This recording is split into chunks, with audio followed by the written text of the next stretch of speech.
I am Seni Rosales from the Center for the Prevention and Treatment of Child Sexual Abuse from the Philippines.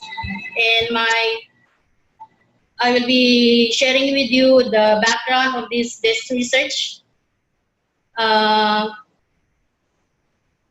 this research is a product of the practice exchange activity of Family for Every Child member organization from India, Nepal, Cambodia, Philippines, and Indonesia, who met in Manila in 2017 to explore the prevailing gaps and challenges in the area of sexual violence among children in the context of child protection with some focus on boys. In that meeting, two major studies, one from Cambodia and one from the Philippines, were presented, which served as the springboard of the practice exchange discussion. It is significant to note that in these two studies, it was indicated that boys experience sexual abuse violence higher than girls. And it is 4.4% for girls and 5.6% for boys in the Cambodia study. While in the Philippines study, more boys claim to be abused in general than girls. However, in these two studies, drivers of sexual violence, in particular among boys, were not discussed comprehensively. Information on data that are readily available were more on women and children, and that children abuse, which is around gender-based violence, toxic social norms, and masculinity and patriarchy alike. As an output of that meeting in Manila, the group proposed to come up with a global desk review on the scope, nature, and context of sexual violence among boys, because we want to know if these variables have a direct influence on the way we care for and protect our boys from harm. Hence, the desk review on caring for boys affected by sexual violence was born with the following research objectives. We want them to understand the existing knowledge based on sexual violence affecting boys and the existing intervention practice in this area. In the discussion, there was this notion that services and interventions for boys are still lacking or even wanting, as most services are really geared towards girls. The second research objective was how social norms around gender influence care for boys affected by sexual violence. And lastly, we want to identify practices on like-minded organizations, those supporting and caring for boys affected by sexual violence, in their recovery and growing up in a permanent, safe, and caring families or quality alternative care when needed.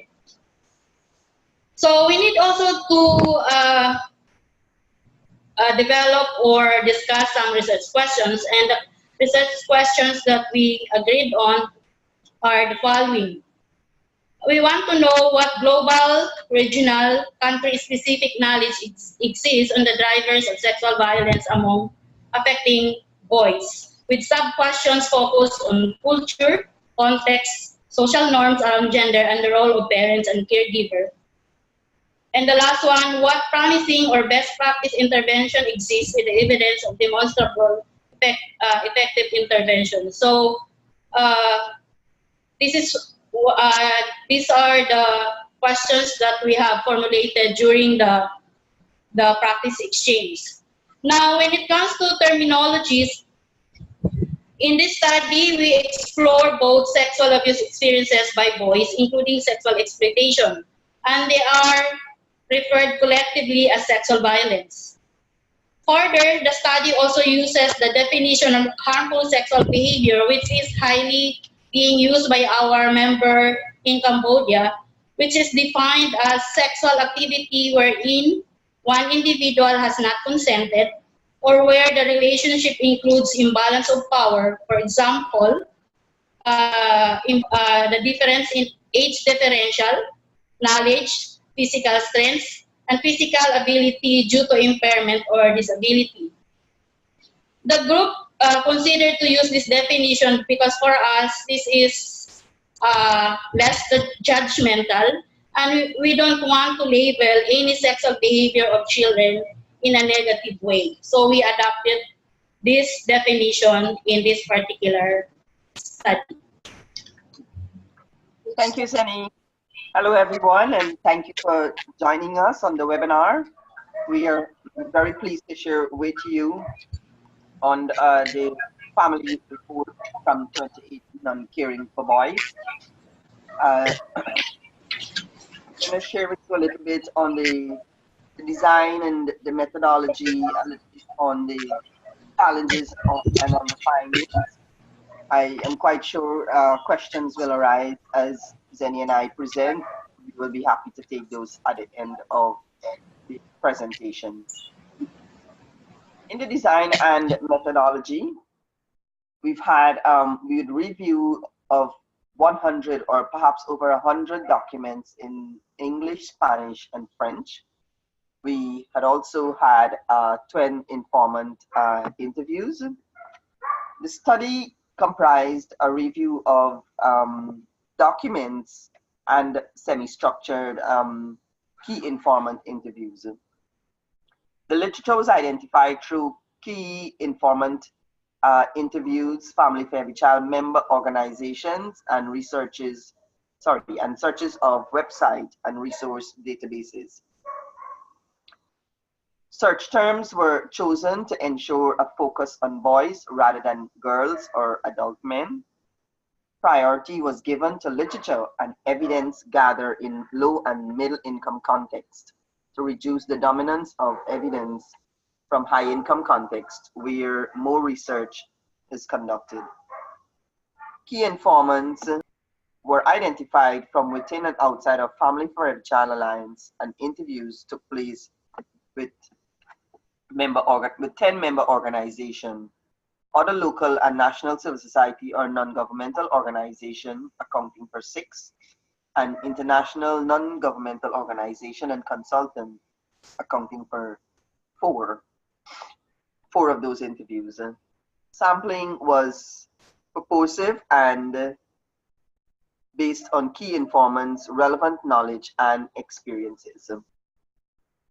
The interviews of the key informant was recorded for and consent was given.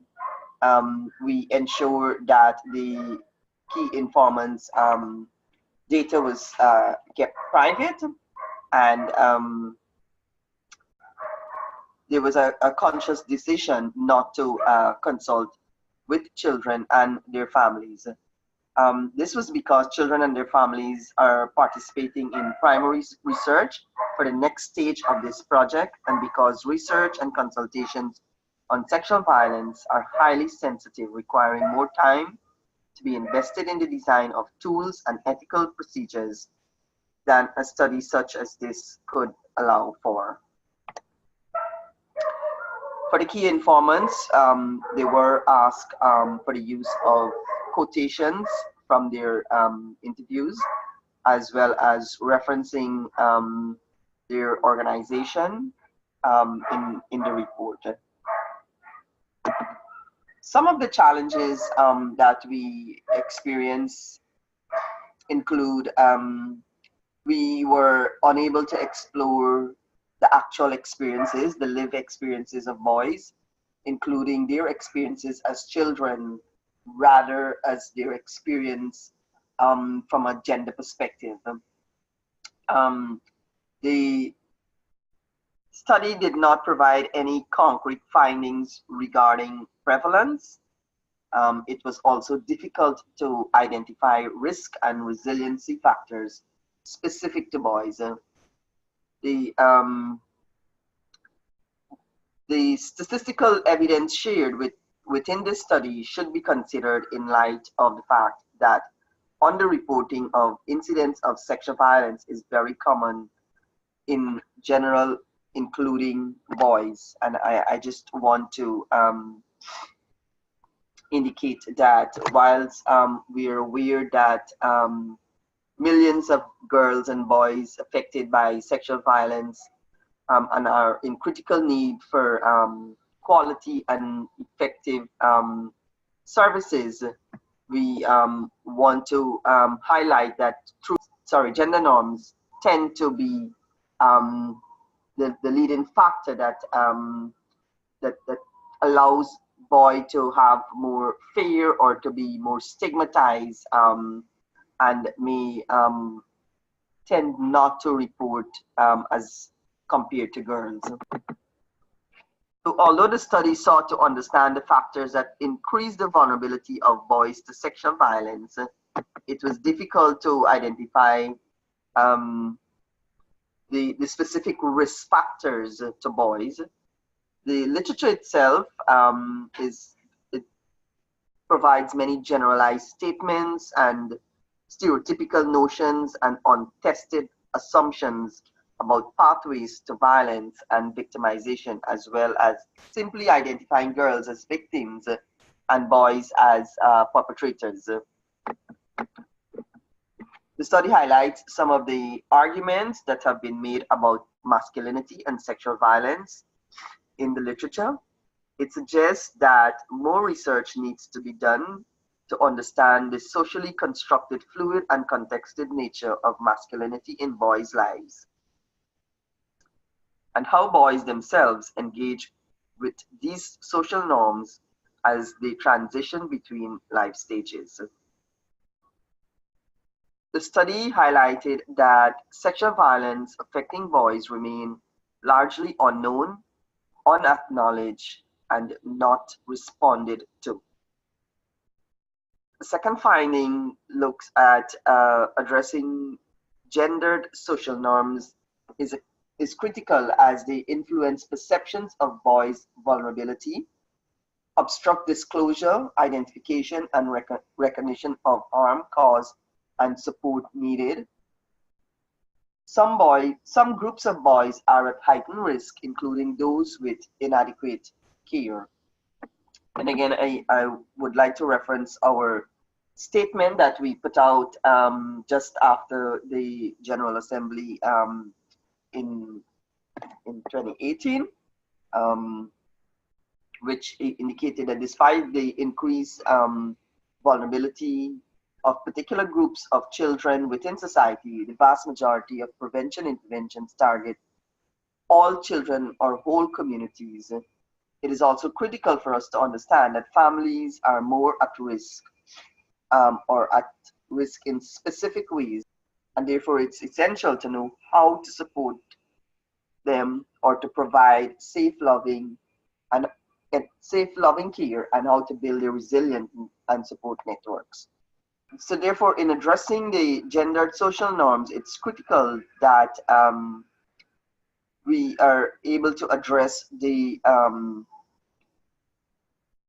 perceptions of boys' vulnerability, as well as the obstruct disclosure, identifying and recognizing that the harm caused and the support that is needed. Additional findings include there's vague interventions addressing risk factors in boys' identity and environment, including the family.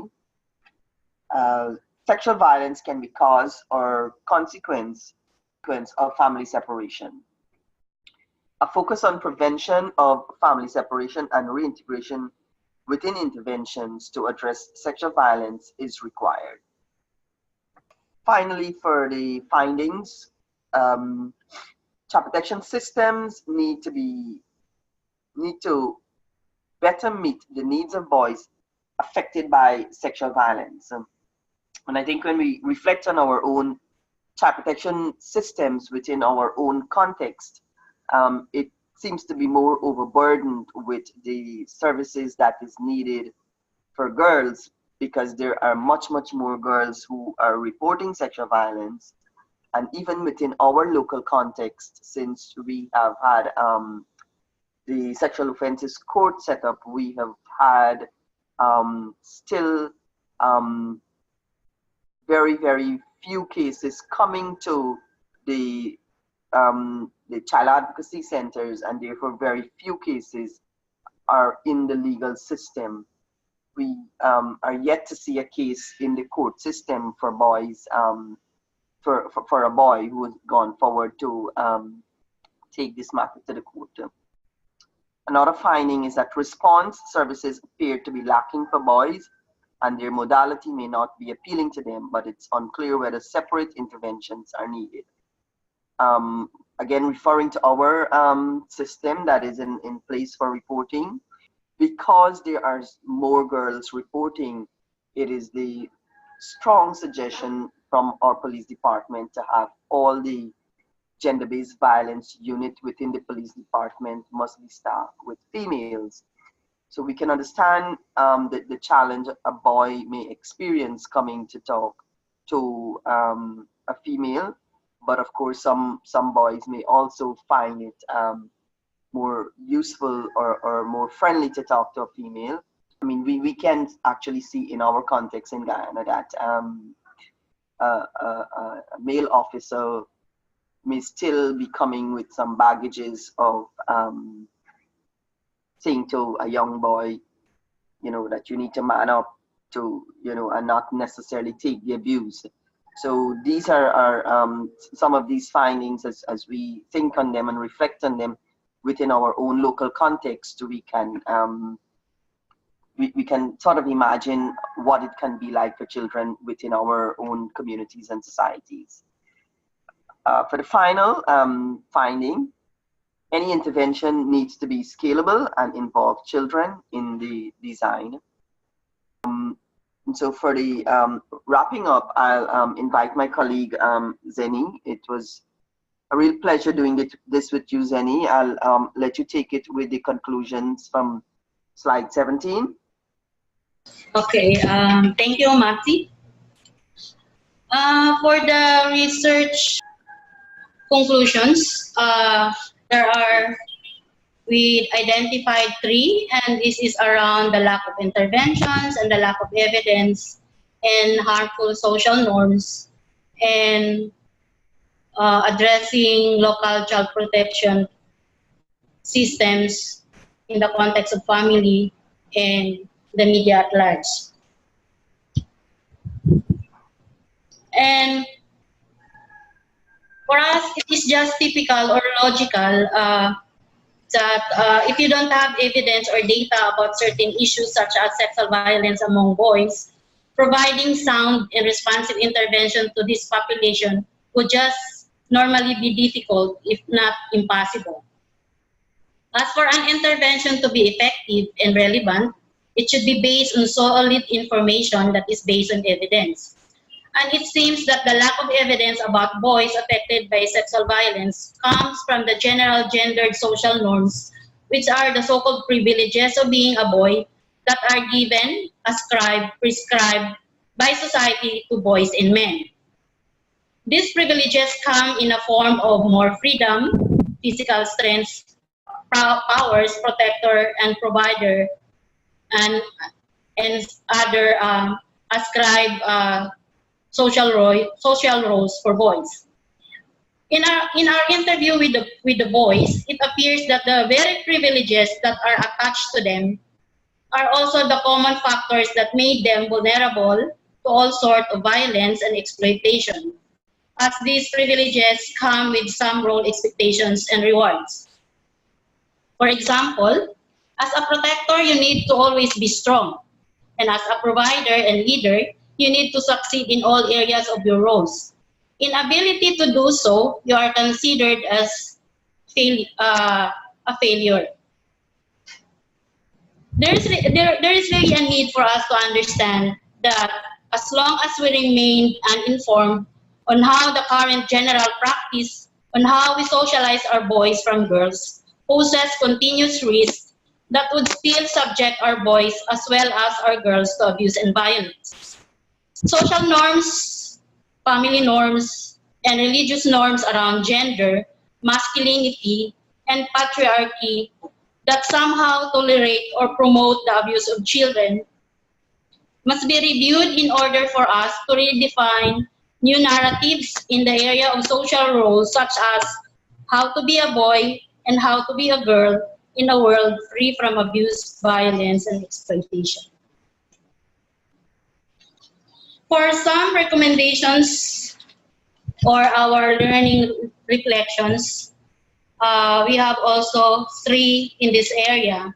And this is more on conducting qualitative research and learning through this research. We need to understand or evaluate or develop and interventions that are responsive to the needs of boys.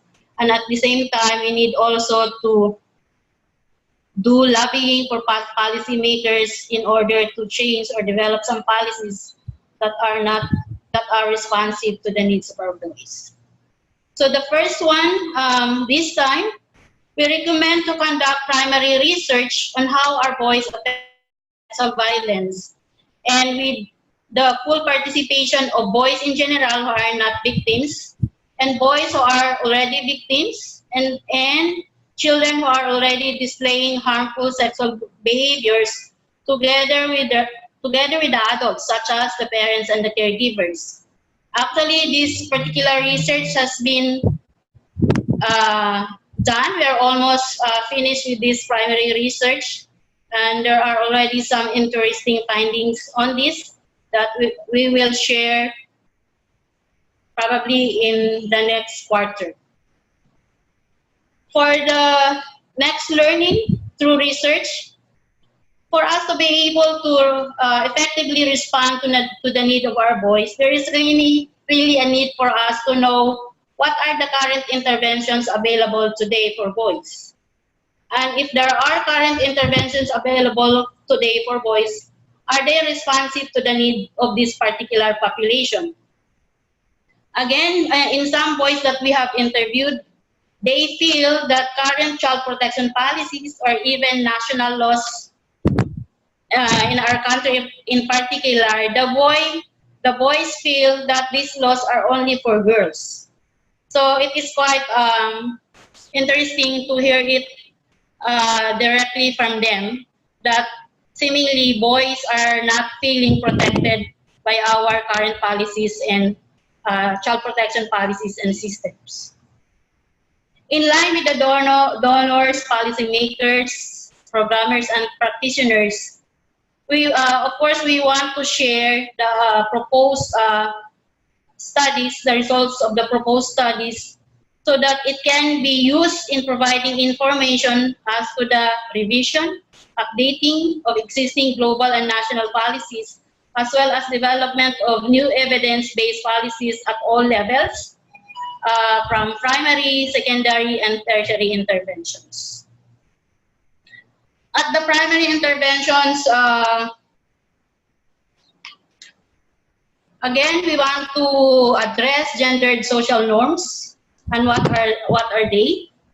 And we also want to raise awareness on sexual violence, how sexual violence affects our boys, and what are the differences in terms of impact between boys and girls. At the primary level, there is a need for us to educate the general public that all forms of sexual violence is not just a legal issue, but rather than a public health issue. Those victims of sexual violence, as well as their families and communities, are also equally affected by this problem. Hence, interdisciplinary services and interventions are needed. At the social level, we need also to understand that if we don't change the way we treat or socialize our boys and girls today, this problem of toxic social norms as one of the drivers of sexual violence will still exist. We need to protect our boys the way from all forms of harm, the way we protect our girls. This is one of our recommendations. At the secondary interventions, we really need to develop interventions that is purposive, inclusive, and context-specific. Purposive meaning the intervention should consider the different needs of boys and girls. Inclusive meaning we need to include now children with disability and indigenous communities. because there is a notion that child protection in general is already inclusive, but actually in reality, only the mainstream children are benefiting from it. Context specific is that all services must be defined according to the context, needs, and conditions of the target population. Though it is implementing this recommendation is, or developing this kind of intervention is also quite challenging, but it requires specific skills for the implementers and even for the planners and designers. It requires also years of practice and, of course, training and resources. For the tertiary interventions, this is where we are already facing victims, survivors of sexual violence. And for us, tertiary interventions are the most, or maybe one of the most, are quite difficult also to implement. As in here, we are already working with populations who have been hurt already.